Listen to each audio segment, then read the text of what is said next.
बोले ये तीन अत्यंत दुर्लभ बातें हैं और ये जिसको प्राप्त हो गई हैं उसका जीवन सफल हो गया। क्या? पहले तो मनुष्यत्व, केवल मनुष्य शरीर मिल जाना ही नहीं इसमें है, मनुष्यत्व आ जाए। मनुष्य का आचरण कैसा? मनुष्य रूपेण मृगाश्चरंती या राक्षसाश्चरंती, ऐसा नहीं। मनुष्य तो शरीर धारण किए हुए हैं मनुष्य का, पर राक्षस हैं। राक्षसों के जो आचरण है वो उनमें है, वो मनुष्यत्व भी नहीं धारण किए हुए हैं। देखो कैसे कैसे घोर स्वभाव, पशुवत स्वभाव, कहीं भी कोई दैवी आचरण नहीं, कोई भगवद आचरण नहीं। तो मनुष्यत्व, समाज जिसको आदर की दृष्टि से देखता उसे मनुष्यत्व कहते हैं। जो मनुष्य का आचरण होना चाहिए, खान पान, उठना बैठना, देखना सुनना, ये मनुष्य आचरण के अंतर्गत हो। साधु की बात नहीं कह रहे, मनुष्यत्व बड़ा दुर्लभ है। नहीं तो मनुष्य रूप में ही देख लो ना कैसे कैसे आचरण कर। मुमुक्षत्व, मनुष्य शरीर मिल करके मैं अब मुक्त होना चाहता हूं, संसार में नहीं। उसे संसार भयावह लगने लगा। अब मैं मुक्त होना चाहता हूं इस शरीर से, इन दुखों से, इन द्वंद्वों से, इस प्रपंच में, संसार से, जहां केवल छल ही कपट है। छल कपट के सिवा कुछ नहीं। जिसको देखो बस स्वार्थ में अंधा है, कोई यहां हमें प्यार करने वाला नहीं है। ये ज्ञान होता है अंदर, कोई नहीं। यहां सब माया का खेल चल रहा है, अविद्या, ये तो जादू का तमाशा है, स्वार्थ का नाटक चल रहा है, ये तो केवल इंद्रजाल है। अब मैं मुक्त होना चाहता हूं, एकदम व्याकुलता पैदा होती है, उसे मुमुक्षता कहते हैं। मुमुक्षता और फिर इसके बाद किसी महापुरुष का संग, ये तीन दुर्लभ बातें कोई विशेष कृपा पात्र को प्राप्त होती। दुर्लभम त्रयमेवै तद देवानुग्रह हेतुकम, परम देव प्रभु की अनुग्रह से ही ये प्राप्त होता है। मनुष्यत्वम, मुमुक्षत्वम, महापुरुष संश्रय, किसी महापुरुष के आश्रय में रहना। मनुष्यत्व आ जाना, फिर मुमुक्षता, मैं मुक्त होना चाहता हूं, और फिर किसी महापुरुष के आश्रय में रहना, उनके आश्रित रहना। लब्ध्वा कथंचिन्नर जन्म दुर्लभम तत्रापि पुंसत्वं श्रुति पारदर्शनम, यह स्वात्म मुक्तौ नयतेत मूढ़धी सारात्मः स्वं विनिहन्त्य सद्गृहात्। जिसे मनुष्य जन्म मिल गया और जिसमें ऐसी ज्ञान प्राप्त करने की सामर्थ्य है कि वो भगवान को प्राप्त कर सकता है, वो समस्त द्वंद्वों से मुक्त हो सकता है। यदि वो ऐसा संग, महापुरुष का संग मिला, मनुष्यत्व मिला, मुमुक्षता भी जागृत करने की, और अगर अपना कल्याण नहीं कर पाया तो आत्महत्या करने वाले की दुर्गति को प्राप्त होता है। वो भगवान ने तो सब संयोग बना दिया, पर तुम अपने अहंकार के कारण आप इस जीवन में कल्याण के मार्ग पर स्थित नहीं हो पाए। तो जो न तरे भवसागर अस समाज नर पाए, स्वति निंदक मंदमति आत्मनन। ऐसे लोग क्या कहा करते हैं? सो परत दुख पावई सिर धुनि धुनि पछताए, काल ही कर्म ही ईश्वर ही मिथ्या। ईश्वर की ही ऐसी इच्छा थी, वो काल अनुकूल नहीं था, समय अनुकूल नहीं था। ईश्वर की इच्छा थी कि तुम्हारी दुर्गति हो। उसकी इच्छा अगर होती तो तुम्हें अन्य जीवों की तरह शरीरों में भेजता। मनुष्य शरीर क्यों बनाता? वो तो करुणा करके मनुष्य बनाया ही तुम्हारे कल्याण के लिए है। जो इस मनुष्य शरीर को पाकर इस जन्म में महापुरुषों का संग करके अपना उद्धार नहीं कर लेता, वो आत्महत्यारा है, आत्मघाती है। सा ह्रात्महा स्वं विनिहन्त्य सद्ग्रहात्, वो आत्मघाती निश्चय अपने आप को नष्ट करके दुर्गति को पाता है। देखो भगवान की तरफ से कोई कमी नहीं है, उन्होंने अवसर दे दिया है। तभी ध्रुवदास जी कहते बार बार तो बनत नहीं या संजोग अनूप, मानुस्तन वृंदा विपिन रसिकन संग विविरूप। मनुष्य का शरीर वृंदावन धाम का आश्रय, रसिकों का संग और युगल सरकार की उपासना बना लो। बात बढ़िया बन गई, आगे हो सकता है, पता नहीं कभी कल्प कल्पांतर में ऐसा अवसर मिले या न मिले। इतः को न्वस्ति मूढ़ात्मा यस्तु स्वार्थे प्रमाद्यति, दुर्लभम मानुषम देहम प्राप्य तत्रापि पौरुषम। जो दुर्लभ मनुष्य देह को प्राप्त करके ऐसा पुरुषार्थ नहीं करता और स्वार्थ साधन में भोगों में लगा रहता, वो बड़ा मूढ़ पुरुष होगा, बड़ा मूढ़ होगा। जो मनुष्य शरीर प्राप्त करके पुरुषार्थ के द्वारा वो भगवत मार्ग पे नहीं चलता, वो मूढ़ पुरुष होगा।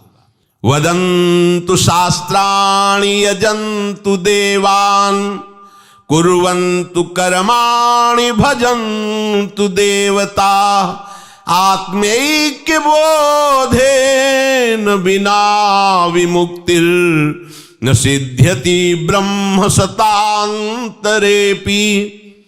चाहे तुम शास्त्रों को कंठस्थ करके उनकी व्याख्या करने लगो, आद्य गुरु बोल रहे हैं, चाहे बड़े बड़े देवताओं का तुम यजन और पूजन करो, बड़ी बड़ी यज्ञ करो, बड़े बड़े देवताओं का पूजन करो, खूब शुभ कर्म करो, देवताओं को खूब रिझा लो, पर जब तक तुम्हें अपने स्वरूप का बोध नहीं होगा तो 100 ब्रह्माओं के बीत जाने पर भी तुम्हारी मुक्ति होने वाली नहीं। बिल्कुल सत्य विषय है, इसमें कोई संशय नहीं। अगर आप वास्तविक इसी जन्म में भगवत प्राप्ति करना चाहते हो तो हमारे स्वरूप के भी आश्रयदाता प्रियालाल हैं, उनके हम अंश हैं, वो हमारे अंशी हैं। हमारा स्वरूप सहचरी है और सहचरियों के द्वारा जिनका सेवन होता है वो आराध्य देव श्यामा श्याम है। श्यामा श्याम की प्राप्ति तभी होगी जब देह भाव से ऊपर उठो और स्वरूप भाव में आओ। देह शुद्धि भूलने पर स्वरूप स्थिति आने पर ही श्यामा श्याम की समीपता। इसके बिना कह रहे हैं करोड़ों जन्म कर लो शुभ कर्म, तीर्थ यात्रा, यज्ञ, खूब देवताओं का यजन, शुभ कर्म, पर तुम्हें ब्रह्मा के 100, जैसे ब्रह्मा जी की आयु है 100 दिव्य वर्ष, ऐसे सैकड़ों ब्रह्मा निकल जाए और तुम ऐसी साधना करते रहो तो भी तुम्हारा कल्याण नहीं होगा। आद्य गुरु भगवान संग यहां तो इसी जन्म की बात कह रहे हैं। सब अन्य आश्रय छोड़ो, केवल लाडली लाल के भरोसे हो जाओ और उन्हीं के लिए सारी चेष्टाएं करो, अभी काम बन जाएगा, अभी आनंद में मगन हो जाओगे। अमृतत्वस्य नासास्ति वित्ते नेतेव ही श्रुति ब्रवीति कर्मणो मुक्ते रहे तो त्वं स्फुटम यतः। खूब धन कमा लो, चाहे जितना जमा कर लो, ये तुम्हें मोक्ष थोड़ी प्रदान कर देगा, अमृत पद थोड़ी प्रदान कर देगा। अरे भाई मेरी बात समझो, मनुष्य शरीर अमृत पद की प्राप्ति के लिए मिला है।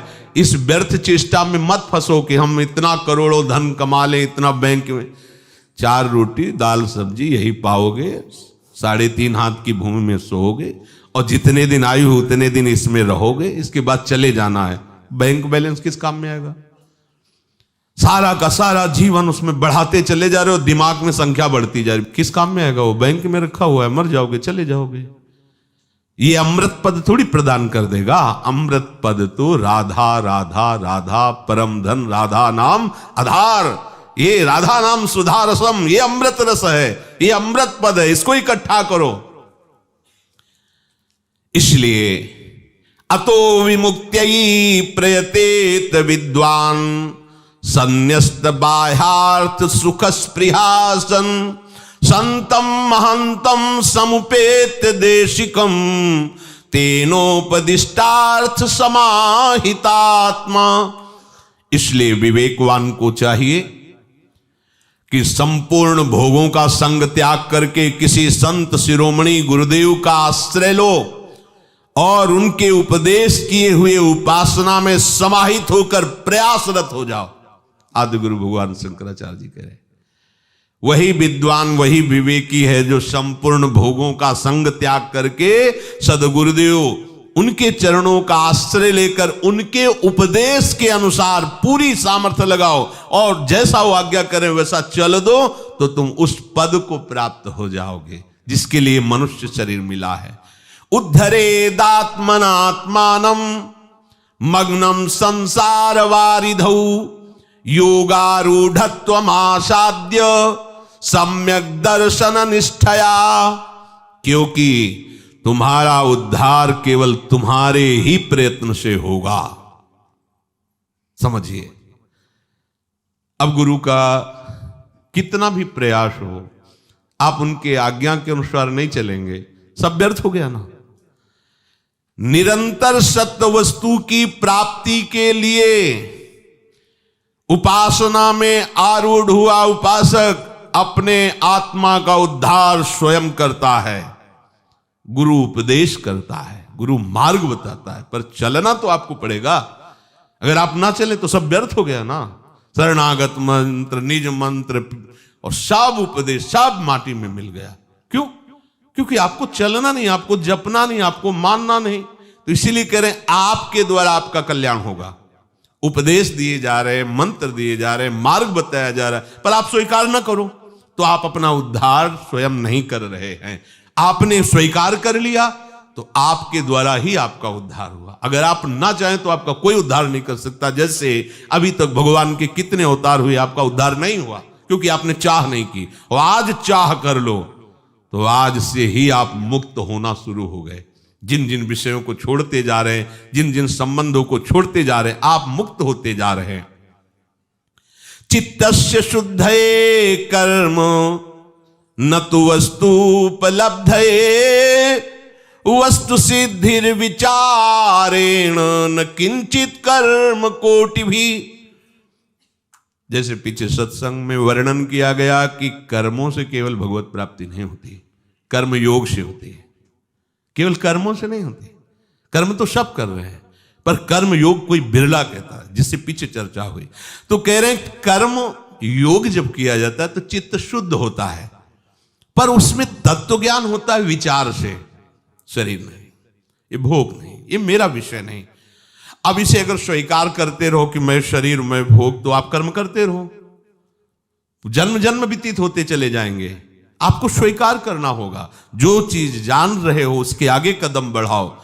करोड़ों कर्मों से भी तुम्हें मोक्ष पद नहीं मिलेगा, जिसे कहे तो करोड़ों कर्मों से भी तुम्हें भगवत प्राप्ति होने वाली नहीं।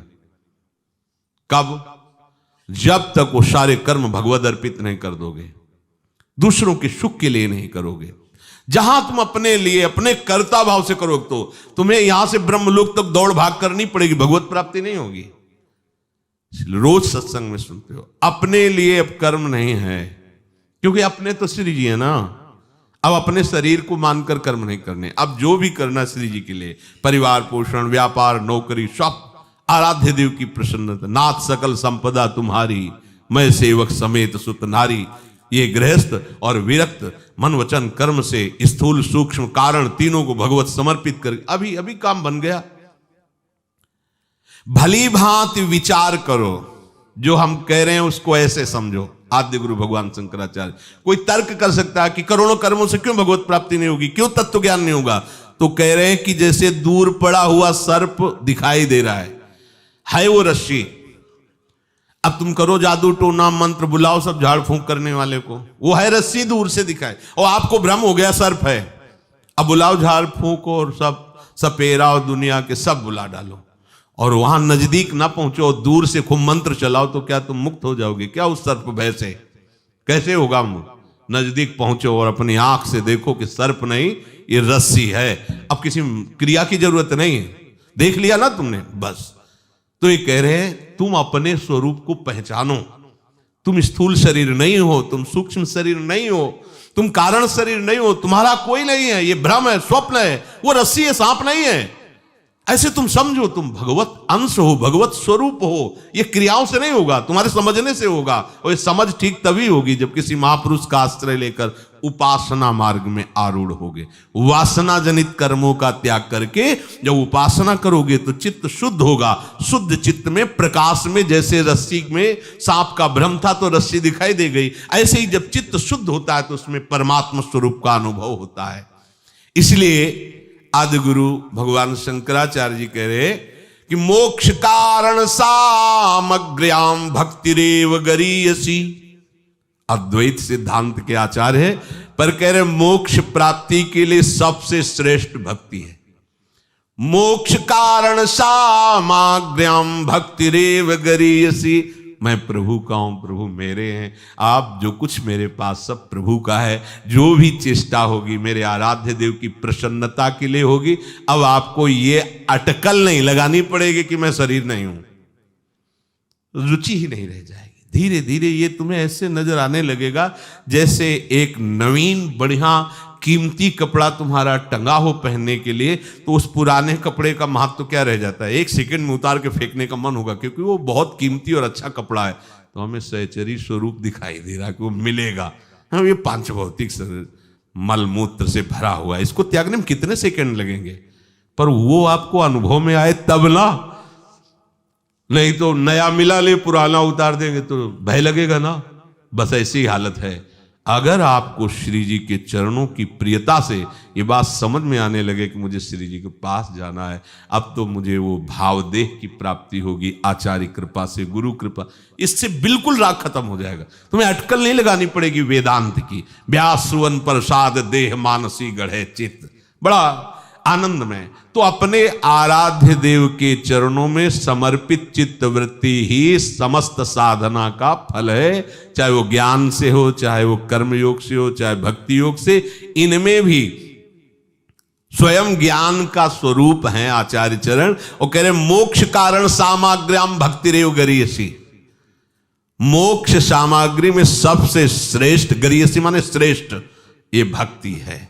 भगवत कृपा से अपने को वही मार्ग मिला है। और भक्ति भी कैसी, वृंदावन प्रेम रस की, उसमें श्री लाडली जी के चरणार अमोघ अमोघ है। बस अपने मन बुद्धि चित्त को एकाग्र करके अपनी उपासना में समर्पित कर दो, यही जीवन का परम लाभ। शेष चर्चा।